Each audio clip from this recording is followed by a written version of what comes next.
29 জুলাইৰ পৰা 3 আগষ্টলৈকে উচ্চতম ন্যায়ালয়ৰ বিশেষ লোক আদালতৰ সুবিধা গ্ৰহণ কৰিবলৈ আহ্বান জনাইছে জিলা আইন সেৱা প্ৰাধিকৰণে। মহামান্য উচ্চতম ন্যায়ালয়ত অহা 29 জুলাইৰ পৰা 3 আগষ্টলৈকে অনুষ্ঠিত হ'বলগীয়া লোক আদালতৰ আপোচ মীমাংসাযোগ্য গোচৰ মীমাংসা শুনানিৰ সুবিধা গ্ৰহণৰ আহ্বান জনাইছে জিলা আইন সেৱা প্ৰাধিকৰণে। ইয়াৰ লগতে পাহাৰীয়া জিলা কাৰ্বি আংলঙৰ দুটাকৈ আপোচ মীমাংসাযোগ্য মটৰ দুৰ্ঘটনা বীমাৰ আৰু চাকৰিজনিত গোচৰৰ শুনানিৰ বাবে গ্ৰহণ কৰা হৈছে বুলি জানিব পৰা গৈছে। এই কথা বুধবাৰে সাংবাদিকৰ আগত জানিবলৈ দিছে ডিফু আইন সেৱা প্ৰাধিকৰণৰ জ্যেষ্ঠ সহায়ক সুজিত দে। সুজিত দে কয় যে মহামান্য উচ্চতম ন্যায়ালয়ে এই বিষয়ে কাৰ্বি আংলং জিলা আইন সেৱা প্ৰাধিকৰণক অৱগত কৰিছে। আনহাতে এই দুটা গোচৰৰ উপৰিও যদি উচ্চতম ন্যায়ালয়ত আপোচ মীমাংসাযোগ্য গোচৰ চলি আছে তেন্তে গোচৰসমূহো মীমাংসাৰ বাবে ব্যক্তিসকলে ৰাজ্যিক আইন সেৱা প্ৰাধিকৰণৰ সদস্য সচিব নাইবা উচ্চতম ন্যায়ালয়ৰ আইনজীৱী আৰু ডিফু আইন সেৱা প্ৰাধিকৰণৰ সৈতে যোগাযোগ কৰিবলৈ আহ্বান জনাইছে। উচ্চতম ন্যায়ালয়ত থকা আপোচ মীমাংসাযোগ্য গোচৰসমূহ মীমাংসা কৰিবলৈ সংশ্লিষ্ট ব্যক্তিক এই সুবিধা গ্ৰহণ কৰিবলৈ আহ্বান জনাইছে জ্যেষ্ঠ সহায়ক সুজিত দে।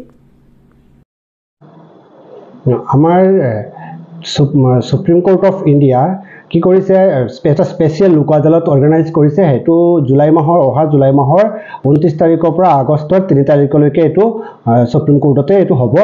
তো সেই স্পেচিয়েল লোক আদালতৰ ৰেফাৰেঞ্চত যদি কোনোবা কেছ সুপ্ৰিম কোৰ্টত চলি আছে, কম্পাউণ্ডেবল কেছ যদি চলি আছে, তো তেনেকৈ কেছটো সেই স্পেচিয়েল লোক আদালতৰ জৰিয়তে আমি সমাধান কৰিবৰ কাৰণে, ছেটেলমেণ্ট কৰিবৰ কাৰণে আমি চবকে অনুৰোধ জনাইছোঁ, সুবিধাটো ল'বৰ কাৰণে অনুৰোধ জনাইছোঁ। যদি কাৰ্বি আংলং ডিষ্ট্ৰিক্টৰ যদি এনে কোনোবা কেছ আপোচ মীমাংসাযোগ্য কেছ সুপ্ৰিম কোৰ্টত চলি আছে, তেনেহ'লে সুপ্ৰিম কোৰ্টৰ দ্বাৰা আয়োজিত এই 29 জুলাই তাৰিখৰ পৰা 3 আগষ্ট 2024লৈকে যি স্পেচিয়েল লোক আদালত সুপ্ৰিম কোৰ্টত অনুষ্ঠিত হ'ব, সেই লোক আদালতৰ জৰিয়তে এনেকুৱা কেছবোৰ আপোচ মীমাংসাৰ জৰিয়তে সমাধান কৰিবৰ কাৰণে আমি অনুৰোধ জনাইছোঁ। এনেকৈ এটা কেছ এতিয়ালৈকে আমি আইডেণ্টিফাই কৰা হৈছে, সুপ্ৰিম কোৰ্ট আইডেণ্টিফাই কৰি আমাক পঠোৱাইছিলে। আমাৰ ইয়াতে এইটো কনচিলিয়েশ্যন প্ৰচেছ চলি আছে আৰু আমি আশা কৰিছোঁ যে এইটো কনচিলিয়েশ্যন ছেটেলমেণ্ট হৈয়ে যাব।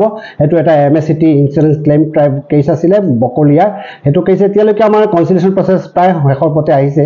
সেইটো নেক্সট ডেটতে এইটো মই আশা কৰিছোঁ আমি যে এইটো কনচিলিয়েশ্যন হৈয়ে যাব, সমাধান হৈ যাব সুপ্ৰিম কোৰ্টত চলি থকা MSCT ইঞ্চুৰেঞ্চ ক্লেইম। আৰু এনেকৈ যদি বেলেগো কেছ থাকে তেতিয়াহ'লে আমি সেইটোও আমাৰ এই জৰিয়তে লোক আদালত, স্পেচিয়েল লোক আদালত সুপ্ৰিম কোৰ্টৰ মাজত যিটো আয়োজন হৈছে সেইটোৰ জৰিয়তে সমাধান কৰিবৰ কাৰণে আমি চবকে অনুৰোধ জনাইছোঁ।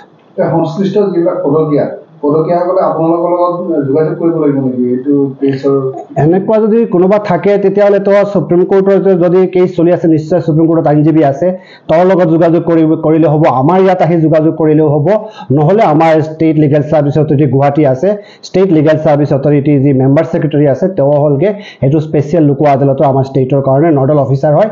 তেওঁ তাতো যোগাযোগ কৰি ল'ব, আমাৰ ইয়াত আহি যোগাযোগ কৰিলেও আমি সেইখিনি কমিউনিকেশ্যন কৰি সেইটো ব্যৱস্থাটো কৰি দিয়াৰ কাৰণে সচেষ্ট থাকিম। তেনেকৈ এতিয়ালৈকে আমি ডিটেক্ট কৰা নাই। আমাক সুপ্ৰিম কোৰ্টৰ পৰা লিষ্ট পঠাইছিলে, যিটো লিষ্ট পঠাইছে আমাৰ ডিষ্ট্ৰিক্টত এতিয়ালৈকে আমি দুটা পাইছোঁ। সেই দুটাৰ কনচিলিয়েশ্যন প্ৰচেছ আমি চলাই গৈ আছোঁ।